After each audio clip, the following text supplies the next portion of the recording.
¿Hasta dónde podemos recuperar una memoria ajena? ¿Es posible entender lo que un padre ha sido sin nosotros? Ser hijo significa descender, alterar el tiempo, crear un desarreglo, un desajuste que se subsana con pedagogía, a veces con afecto o transmisión de conocimientos. Hola, buenos días. Hoy vamos a hablar de un libro que habla de padres y de hijos y de un poquito de filosofía, un poquito de literatura y más cosas.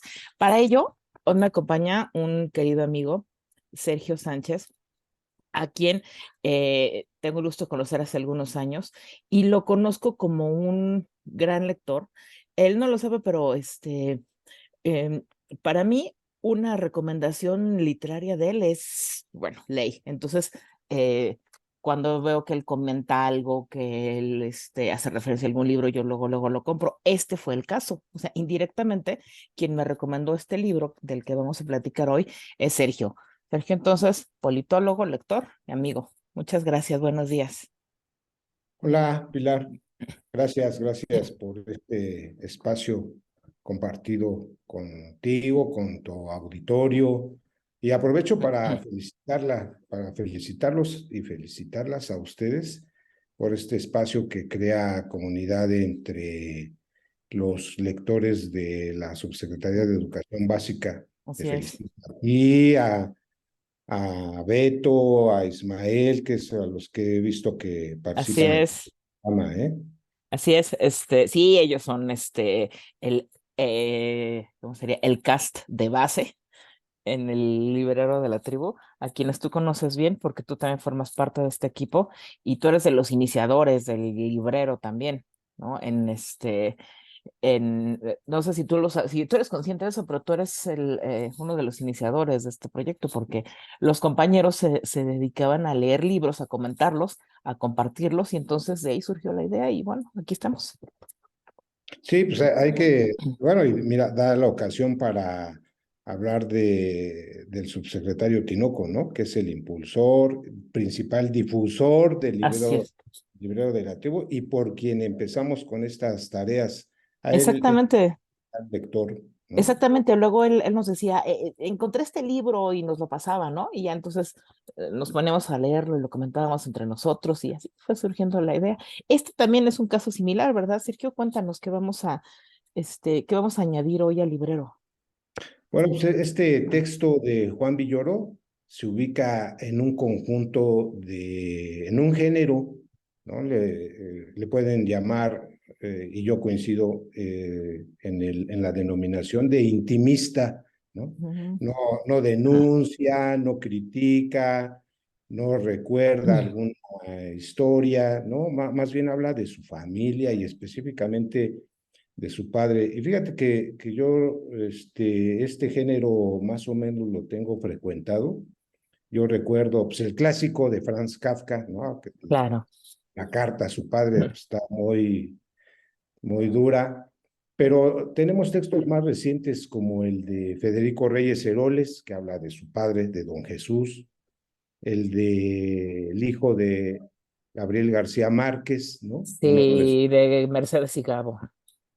Recién, en los días, 1, 2, 3 días próximos a la muerte del escritor, su hijo relata todas las actividades que suceden, entonces se vuelve también muy íntimo. Entonces, este es el caso. A mí me llamó la atención, como platicábamos al inicio de esta conversación, me llamó la atención cómo alguien se puede referir a un filósofo pues tan frecuentado por nosotros, los estudiantes de ciencias sociales en aquel entonces, ¿no? Don Luis Villoro, ¿no? Así Entonces, es. ¿cómo se puede referir un hijo sobre un filósofo así, ¿no? Para Sí, nosotros bueno, era de los grandes, ¿no? De claro. los grandes autores, filósofos. Yo estudiaba ciencias políticas, tú eres filósofo, entonces Sí. para ti es mucho más clásico, pero para nosotros, de los pocos filósofos, él era el sonado, ¿no? Entonces Sí, era, como no, por su indigenismo, por su filosofía social, era un obligado, un libro de texto prácticamente. Pues para los jóvenes poco les ha de sonar, pero para entonces era muy sonado para nosotros porque además había participado en el 68, ¿no? Era de los personajes del 68 y había Sí, que seguirlo. fíjate que alguna vez para revisar algo de la tesis, un profesor yo estudié en la UP, la licenciatura, y después hice la maestría en la UNAM, ¿no? Entonces, había entrado a la Facultad de Filosofía de la UNAM, a la meca de la filosofía, pues algunas veces, ¿no? Iba a comprar libros, etcétera. Pero antes de entrar a estudiar ahí propiamente, tenía un profesor que daba clases ahí, y nos daba clases a nosotros, en donde yo estudiaba. Entonces alguna vez me citó en la biblioteca en la cafetería de la Facultad de Filosofía y Letras de la UNAM. Y estaba sentada esperando al profesor, llegó el profesor, estamos hablando de las cuestiones de la tesis. Entonces entró Luis Villoro y todo el mundo se cayó. Y, y lo vimos pasar, ¿no? Y yo, ¿quién es? Entonces escuché que decían, es el maestro Villoro. Y yo, ¡ah, ese es Luis Villoro! Y entonces estar en la Facultad de Filosofía y Letras para mí era de, ahí va Luis Villoro, ahí va Mauricio Buchot, ahí va Leopoldo Sea. No, no, no, era como, bueno, como una alfombra roja, ¿no? Esa fue la primera vez que vi físicamente a Luis Villoro. Ya después lo identifiqué físicamente, ya sabía quién era, ya había leído, pues por cuestiones obligadísimas de la carrera. Ya después en la maestría, me metí a sus seminarios y para mí era de verlo pasar, simplemente, bueno, era una vaca sagrada, ¿no? En los coloquios, en todas esas cosas, ya sabes, de que les encantan a los que nos dedicamos a las humanidades por gusto, por diversión, como dice Beto, Beto Barrera, nuestro amigo. Entonces, Luis Villoro es de esos referentes irrenunciables, que son de esos filósofos cuya clase es algo parecido a una misa, ¿no? En donde va a hablar el filósofo. Así es que, para empezar, amigo, yo quisiera comentar la portada. La Sí, portada dice un montón, ¿sí o no? sí, sí, sí, claro, ¿no? Primero que nada, un niño que pretende dibujar la silueta de un adulto, ¿no? Y que la dibuja, mira, con motivos florales, ¿no? Pareciera que, y luego ya le encuentra sentido a leer un jardín, ¿no? Claro, Está claro. pintando un jardín en la silueta de un adulto que pretendería ser su padre, ¿no? Y Sí, entonces desde ahí es atractivo, ¿no? desde ahí fue lo primero bueno, lo primero que me atrapó fue que lo recomendabas tú y que lo recomendaba el licenciado Tinoco. Después que era de Juan Villoro. Y luego ya que fui a la librería a comprarlo, el ver la portada me encantó. Estoy viendo que la portada es de una ilustradora que se llama Amanda Mijangos. Me gusta mucho su obra, empecé a buscar más diseños de ella, me gusta mucho, pero claramente esta es una portada muy personal para Juan Villoro. Es no ha de ser fácil ser hijo de un monstruo de ese tamaño. Y mira que estamos hablando de Juan Villoro, que no es precisamente poca cosa, ¿no? No es alguien pequeño, pero bueno, dice mucho que ya empezaremos a entrar en materia. Entonces, es lo primero que yo quería comentar, la portada tan linda.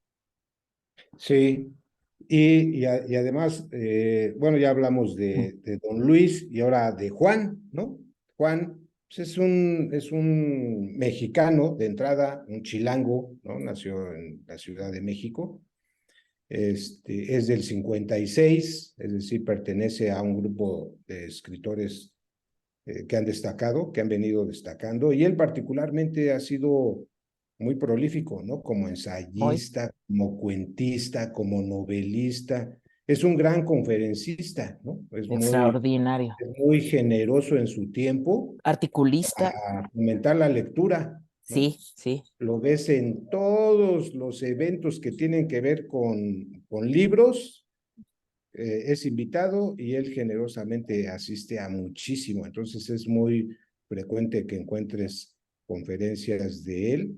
Incluso tiene libros para niños, ¿no? Yo recuerdo, yo ubico claro. perfectamente el de El presidente y el hámster, El libro salvaje, el libro salvaje. Esa creo que es autobiografía, ¿no? Es algo así como autobiografía. no sé. no lo Pero sé. tiene así, Pero, así vamos yo, todavía antes de este de Juan, de la figura del mundo, el de la tierra de la gran promesa, ajá, ajá. se alcanza a ver, Que también es de lo, no creo se que tienes que alcanza a ponerlo así ver, frente a tu cara. Ahí, así, ahí está. ahí está. Ajá, ajá. Este también es otro muy, muy distinto, no se alcanza a ver, pero es Ajá. la tierra de la gran promesa. Ese no lo he leído. Pero bueno, es un destacado conferencista. Si hay que hablar de él también, fíjate que él impartió un curso extenso, han de ser como 10 conferencias, cada una de 2 horas, sobre la obra y la vida de Gabriel García Márquez. Ujú. Está elaborada para la fundación con el mismo nombre en Ujú. La Fundación Colombia Gabo. Ujú. y grabado en el estudio donde escribía el escritor. Ok. Entonces está buenísimo. Pero bueno, Ujú. ese es Juan. Juan Villor Ya, anda en todos lados. vino a Toluca. Ivette Tinoco lo trajo para una filem Ujú. también. Entonces lo hemos tenido cerca también de Sí. nosotros. Es Acá. futbolero, escribe sobre fútbol, es aficionado Ah, del sí, Necaxa. pambolero dirían Sí, algunos, ¿no? pambolero, sí, sí, sí. Sí, sí, y tiene varias obras. Y Dioses bueno, hablando redondos, es una de mis de Juan favoritas. y de su papá, en el Ajá. prólogo refiere como 13 textos en los que refiere la figura paterna. Siete de sus libros, fíjate, o sea, hablar de 7 libros, ya, Wow, ¿no? sí, bueno. Pero bueno, ahí refiere 7 libros que son referencia hacia su padre. El libro negro, el filósofo declara, cremación, la desobediencia de Marte, Arrecife, la figura de la gran promesa, que ya lo Ujú. comentamos, materia dispuesta. Ahí en ese conjunto de obras, es precisamente donde concreta una frase que él ha prodigado mucho en la difusión de este libro, que dice que su obra es una permanente carta al Carta al Padre. padre, así es. Se dice fácil, pero bueno, ahí está muy claro, ¿no? Es 7 obras en que, las que refiere a su padre, ¿no? es que es increíble, o sea, en la repartición de talento, esta familia era de los primeros, ¿no? Estamos hablando del fundador, de Luis Villoro, del fundador del Grupo Hiperión, que es una piedra angular de la filosofía en México, de las humanidades, de un discípulo directo de José Gauss, investigador emérito del Instituto y fundador del Instituto de Investigaciones Filosóficas, miembro del Colegio Nacional, presidente de la Asociación Filosófica de México, embajador de México en la UNESCO, miembro honorario de la Academia Mexicana de la Lengua, militante del EZLN, filósofo de los pueblos originarios, una vaca sagrada de la filosofía mexicana y de la filosofía en México. Este, y de Juan Villoro, bueno, ya mencionaste algunas cosas, y es una figura que, vayan, Juan para la mayoría es muy conocido, es un rockstar prácticamente. Si tú lo ves pasar, acabas de hacer referencia a que estuvo en la Filem. Es una figura que lo ves pasar en las ferias de libros en Guadalajara, en la feria del Zócalo, en la de minería, y atrás de él una multitud, ¿no? De Ujú. jóvenes queriendo que le firme su libro.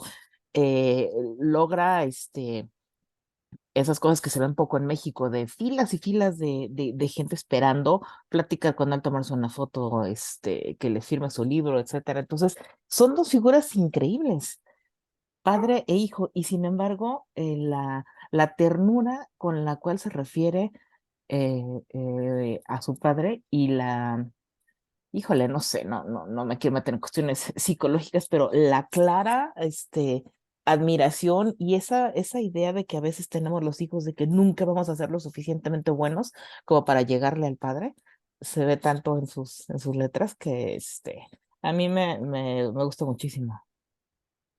Pues fíjate, ya vamos entrando a intimidades, ¿no? Cuando platicaba yo con el subsecretario Tinoco de este texto, le decía que planteaba dos preguntas. Una es, ¿cómo podemos describir cada uno de nosotros a nuestro padre? Y la otra es, ya cuando uno es grande, ¿cómo se van a referir de mí mis hijos? ¿No? ¿Mm? Aquí pues ya tocaste una fibra sensible, ¿no? Aquí Villoro tenía una deuda, ¿no? Que la ha ido saldando en esos 7 libros que comentamos, pero aquí ya queda a manos, ¿no? Como que dice, aquí ya está todo. Y así como él, otro tema que plantea el libro es cómo viven los hijos de grandes intelectuales, ¿no? Como él. Y Ajá. en el prólogo señala nueve padres, o sí, padres y madres, que han destacado en la intelectualidad y cuyos hijos pues no les ha ido muy bien, que digamos, ¿no? Por ejemplo, habla sin dar nombres, pero refiere a la entrada del texto La viuda de un célebre escritor, en donde el hijo le está disputando la casa, ¿no? Entonces, ese es uno. Luego el otro refiere a un pintor al que su hija lo había apuñalado por la espalda, dices tú, ¿no? Por supuesto, Pedro Páramo y su hijo, ¿no? Que da vida a la obra. La pianista Marta Argerich y su hija, para quienes les gusta la música, lo han de conocer. La hija de dos conocidos escritores, a la que le pregunta, oye, ¿y hubieras querido tener otros padres que no hubieran sido escritores? ¿O que tus Ah, padres sí, qué buena respuesta. usan? Y contesta ella, no, lo que yo hubiera querido era tener Era padres. tener un padre, claro. Yo creo que ahí se refiere a Aguilar Camín y Ángeles Mastreta, ¿eh? Yo casi te puedo apostar que son ellos. El sexto es cuando se refiere al hijo de un director de cine y de una actriz que a los 10 años es un genio, de Sí. adolescente insoportable y de Y adulto luego en el un psiquiátrico. psiquiátrico, ¿no? Sí, Ese casi te puedo decir que habla de Alejandro Jodorowsky y su hijo, ¿no? mira. Casi, casi te puedo decir. Y por supuesto, ¿no? Los hijos de Thomas Mann, ¿no? Uno de ellos que se suicidó, de José Agustín y Jesús Ramírez, ¿no? Que todavía viven, particularmente de Jesús Ramírez, que desarrolla una obra, pero desde el punto de vista psicológico, en donde aborda este tema, pero ya con mayor ciencia, y donde refiere, entre otros, a Albert Einstein y su hija, de James Joyce y su hija Lucía, y bueno, y por supuesto Freud, ¿no? Entonces, estos intelectuales plantean concretamente cómo les ha ido con sus hijos. Y aquí refiere la dificultad de un creador para hacerse cargo de tareas tan domésticas como es Sí, criar un hijo. sí, claro. A mí me De el buen, el nuevo, ¿cómo le llaman ahora? El nuevo machismo, el nuevo hombre, las nuevas masculinidades. nuevas masculinidades, no, pues ahí no entran, ¿no? Ellos, ¿no? No podrían entrar. No, imposible. Este, el hijo los hijos de figuras de ese tamaño que acabamos de mencionar, pues sí, yo creo que se han de ver a sí mismos como una especie de obstáculos para la vocación intelectual de sus padres, ¿no? Como soy demasiado mundano como para que mi padre me voltee a ver. Sí, sí, sí, sí. Ahora, déjame decirte otra característica de los libros de Juan Villoro, y que aquí también lo voy a traer. No solamente es un texto ameno, sino es un texto muy documentado, con muchas referencias bibliohemerográficas, que lo vuelven muy rico. Mira, tan solo en el capítulo 1 refiere 13 autores y sus obras, ¿no? El Principito, Sí, qué Michel maravilla. Juan Rulfo, Sí, sí, Carlos sí, sí, sí. Monsiváis, James Joyce, T.S. Eliot, Giordano Bruno, Bertolt Sí, Brecht. sí, sí, Castañón. Entonces, Baudelaire, Miró. va siendo un texto pues, no solamente rico, sino enriquecedor Sí. para la cultura de uno, ¿no? ¿Sabes qué? Antes de que sigamos más adelante, regresando un poco a este prólogo también escrito de la dificultad de ser hijo, yo pensé también en Héctor Vasconcelos. No lo mencioné, pero fue el primero que vino a mi mente entre toda esa lista de hijos de padres famosos. Héctor Vasconcelos simplemente hace un par de años en el contexto del aniversario de la creación de la SEP o de los 100 años del muralismo o de los 60 años de la muerte de José Vasconcelos, a quien, no sé si sepas, pero yo llevo varios años persiguiéndolo intelectualmente a José Vasconcelos, entonces por eso siempre me ha llamado mucho la figura de Héctor Vasconcelos. Entonces, para mí siempre es un referente, ¿no? A ver qué dice y he buscado sus obras, sus artículos, sus entrevistas.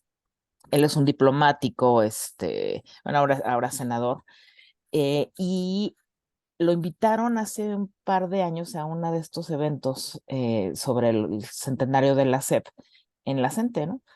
En el CENTE, entonces ahí coincidí con él y él decía que tenía 70 años hablando de su padre. O sea, él no importa lo que haga, no importa los logros que tenga, los doctorados que tenga, siempre va a ser el hijo de José Vasconcelos. Entonces pensé en él, a pesar de que lo conoció muy poco como hijo, porque José Vasconcelos murió cuando Héctor tendría 16 años.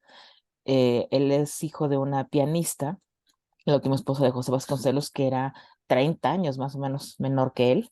Entonces dice que para él Vasconcelos era más bien como un abuelo, pero una figura, no, monumental,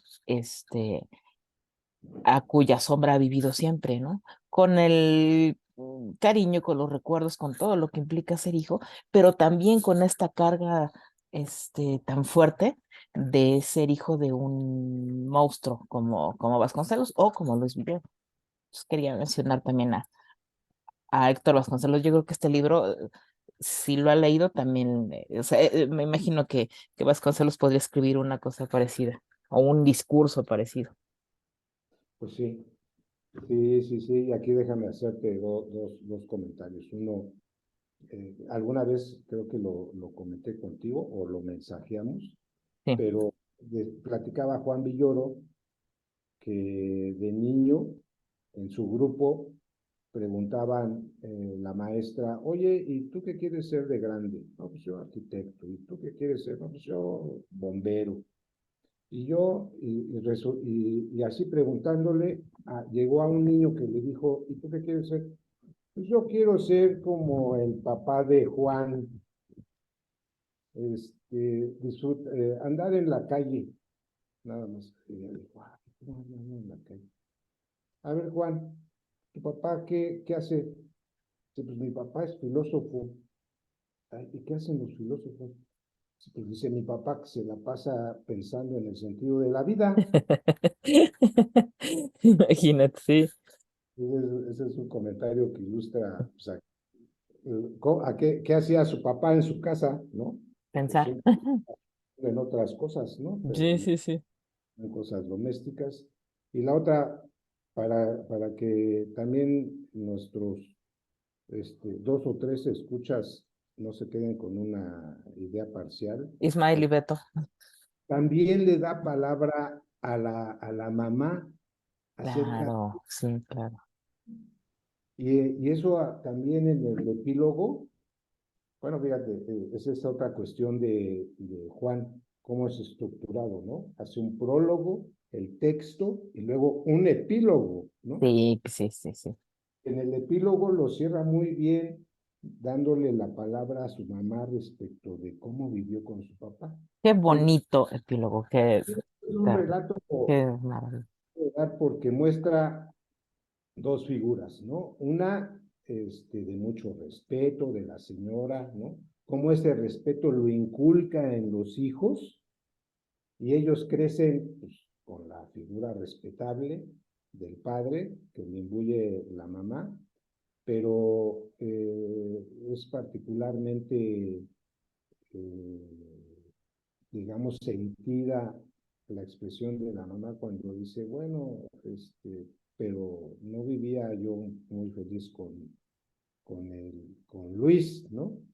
Y le pregunta a su hijo, bueno, ¿por qué dices eso si tienes esa foto ahí de mi padre, tienes los búhos que te regaló y tienes las veladoras hacia él, Todo el altar.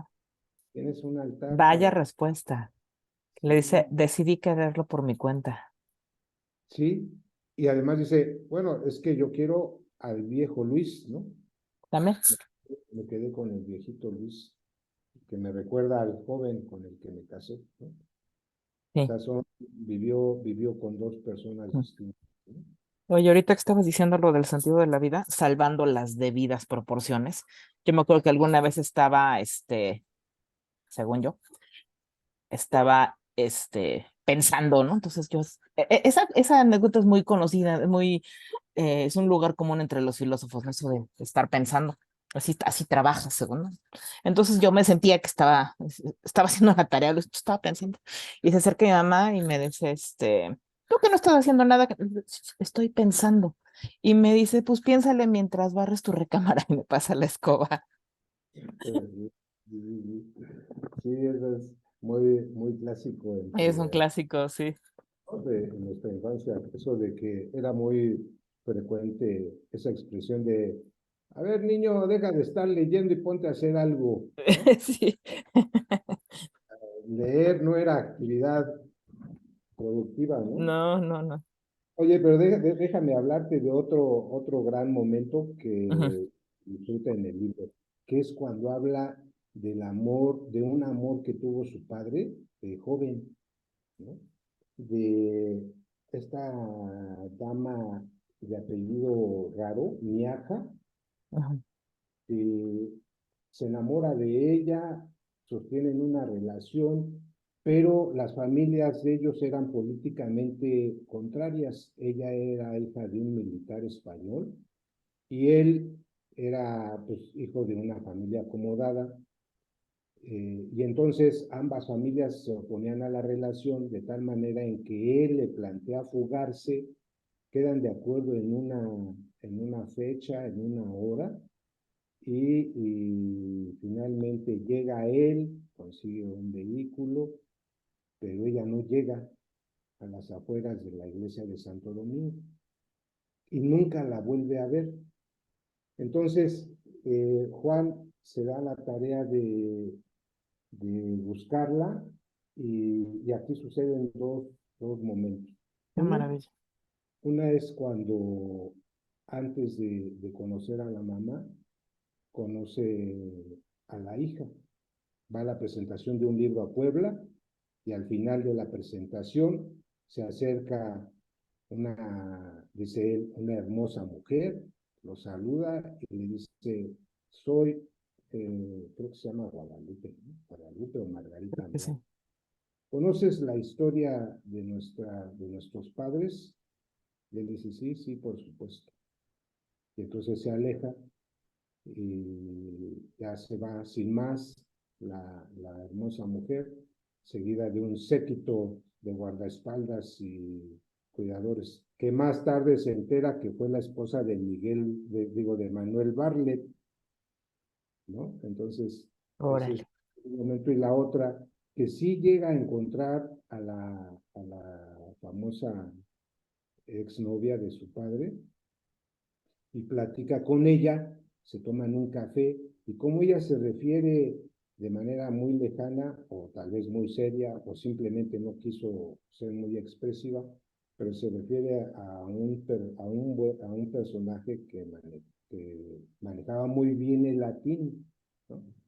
Pero aquí el fondo de este comentario, de esta narrativa, es hasta qué momento puedes tú hurgar en los interiores de tu padre, ¿no? Hasta haber encontrado que tenía una novia y luego ya te metes a buscar a la novia y preguntarle acerca de, o sea, ya estás tocando fibras demasiado profundas, ¿no? Y como dirían los y las clásicas de ahora, el que busca, encuentra. Encuentra. Sí, Por eso claro. es no encontrar cosas gratas, ¿no? Sí. Y sí, ese acto de ir recogiendo piezas, ¿no? Para armar ese rompecabezas que todos tenemos de, pues justo con la frase que empezamos, o sea, ¿hasta dónde podemos recuperar una memoria que no nos pertenece, ¿no? O Así, sea, el plantearte, ahora sí que filosóficamente hablando, ser es percibir. Entonces, así como los niños en la escuela, cuando nos percatamos de que nuestra maestra también tiene otra vida. O sea, yo me acuerdo que alguna vez que me encontré una maestra en el súper, estaba, no sé, preescolar. Bueno, para mí fue un momentazo, así de, ¿cómo? Mi maestra también va al súper, o sea, no vive en la escuela solamente para darme clase a mí, ¿no? Entonces, un poco es eso, ¿no? Es ir recuperando las pistas, las huellas, todas las historias que nuestros padres habrán vivido más allá de nosotros. O sea, una vida que tuvieron independientemente de la que a nosotros nos consta. Qué momentazo. sí, sí, sí, sí. Y si tenemos que ir ya dándole forma a nuestra conversación, Pilar, deberíamos decir, bueno, pues esto es un texto en donde Juan Villoro habla no de un filósofo, no de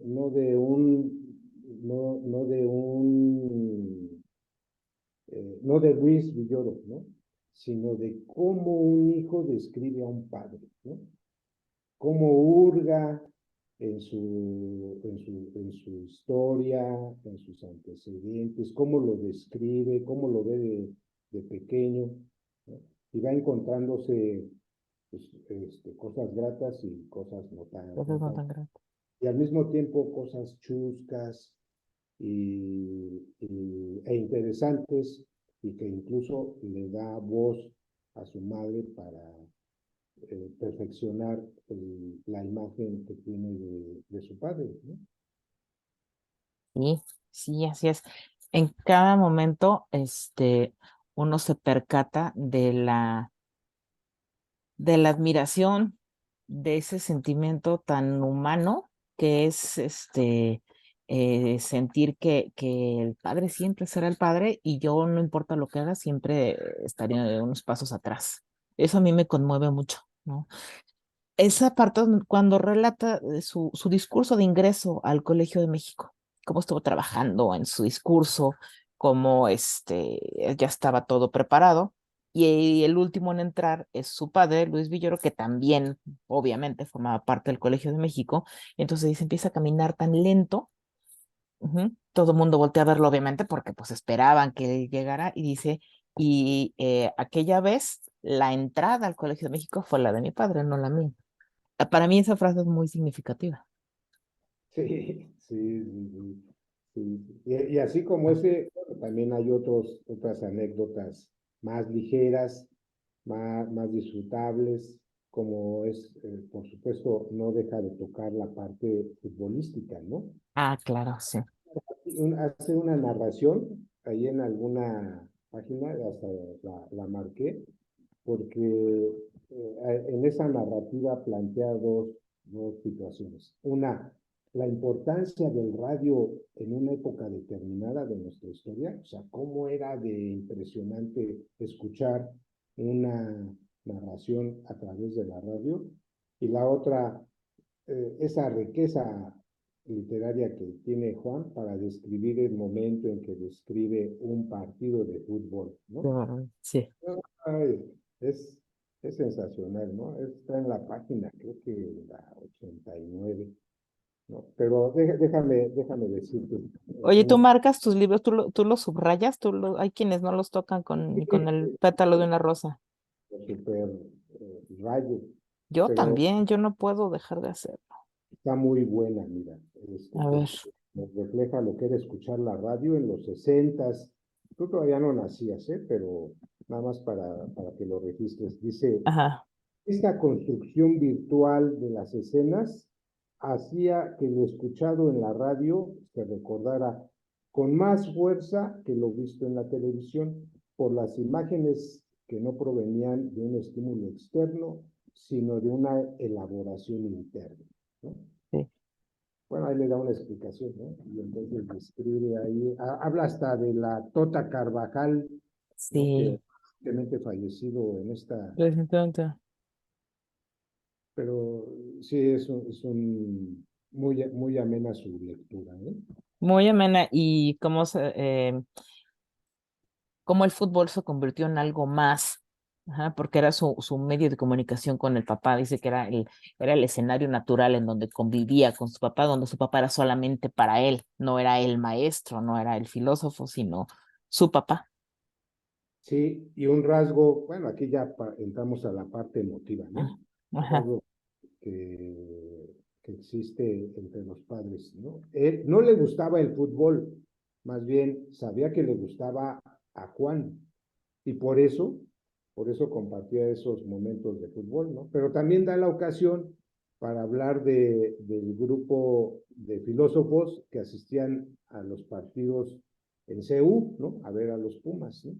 Y sí, entonces ahí habla del grupo de, con el que se frecuentaba Don Luis, ¿no? Que incluía al también muy conocido Alejandro Rossi, ¿no?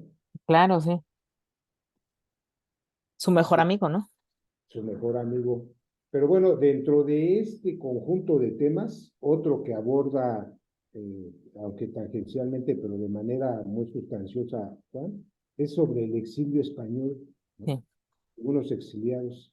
Entonces también toca en alguna parte del texto ese, ese conjunto de exiliados españoles y su importancia para el desarrollo de las ciencias sociales en México, ¿no? Su obra, sus editoriales, sus textos, ¿no? Que fueron muy importantes para México. sus instituciones, el Colegio de México, el Colegio Nacional, el Sí, Grupo Hiperión del que formaba parte, don Luis, la misma y el Instituto de Investigaciones Filosóficas, y con otro punto de vista, la editorial Porrúa, cierto. que venían también de españoles, ¿no? Sí, sí. Y cómo dice, México, a mi padre, México le parecía tan oprobioso que solo pudo soportarlo volviéndose nacionalista. Y una frase que me gustó muchísimo. Bueno, muchas frases, o sea, cada página está rayada aquí. Dice, México era para mi padre inviable como realidad, pero fascinante como posibilidad y por eso no paraba de hacer filosofía sobre México. Sí, sí, sí, sí. Pues nos quedamos con el acento marcado en Don Luis como una gran figura del 68 Sí, y del movimiento zapatista. Ahora también rescata aquí un detalle sobre la vida de Don Luis, que era el orador suplente de Berto Castillo, ¿no? En el 68. cierto. O sea, estaba previsto que en Ujú, cualquier punto que apresaran a Alberto Castillo, el que tomaría la palabra iba a ser don Luis, ¿no? ujú, ujú, Era de ese tamaño, era de ese grupo y tuvo ujú. esa relevancia en el momento del 68. Y luego con los zapatistas, bueno, pues, fue un Y ideólogo. perdón, y ese sentimiento de culpa tan eh, recurrente en los militares, y en este caso también en los activistas, de cuando sus compañeros o caen presos o caen en batalla y esa desesperación de decir, ¿por qué no yo debería estar con ellos? Y entonces, como su padre se pasea por todos lados, va al fútbol, como que esperando, él lo percibe así, como diciendo, ojalá también me apresen a mí. Sí, sí, sí, sí, es muy descriptivo.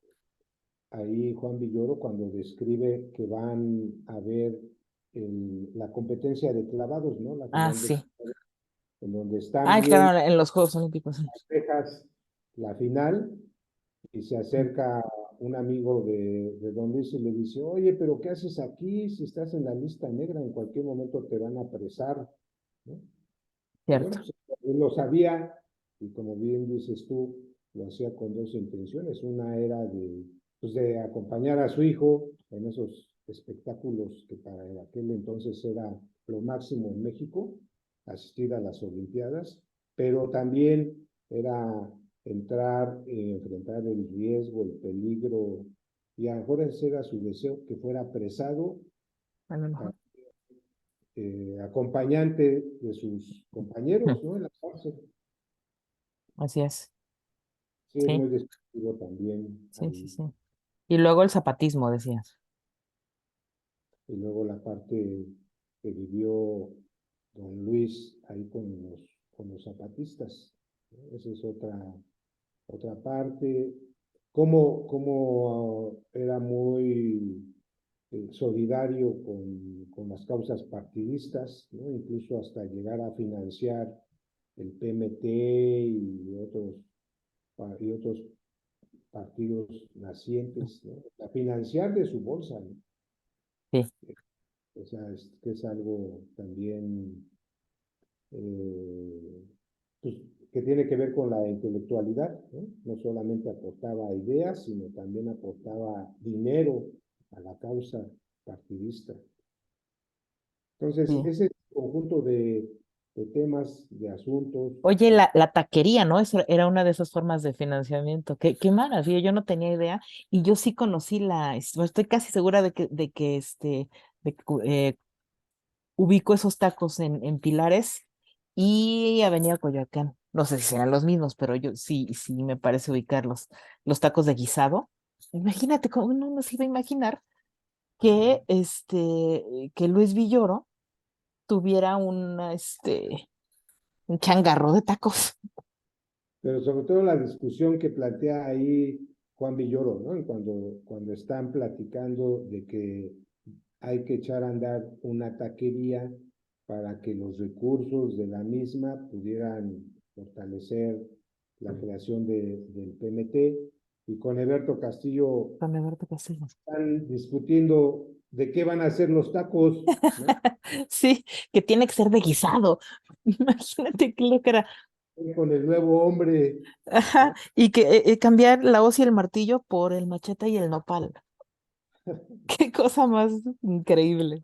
Entre intelectuales, entre líderes sociales, sobre el menú que debe de contener una taquería, Sí, ¿no? sí, sí, pero nada es más nuestro que los tacos, decía don Eberto. No, no, o sea, jamás me hubiera imaginado que Eberto Castillo y Luis Villoro hubieran tenido una taquería y sus fundamentos ideológicos, ¿no? Juan? Sí, sí, sí. Bueno, y fíjate, si tenemos que hablar ahí también de Berto, uno de sus hijos, bueno, tuvo dos hijos que públicamente fueron muy destacados, ¿no? Su hija, que fue líder y política del PRD, incluso creo que tuvo un cargo de representación popular ahí en la Ciudad de México, en aquel entonces Distrito Federal, y su hijo Eberto, pianista, jazzista, Ah, es sí. destacado en el jazz, No. no se dedica, pues, como te has de imaginar la familia, ¿no? No se dedica a la comercialización de la música, más bien tiene un grupo de jazz y anda tocando por aquí, por allá, este, es arquitecto, es de profesión de Mm, arquitecto, pero se dedica a tocar la batería en un grupo de jazz, ¿no? y que también podría formar parte del club del prólogo, ¿no? Sí, sí, sí.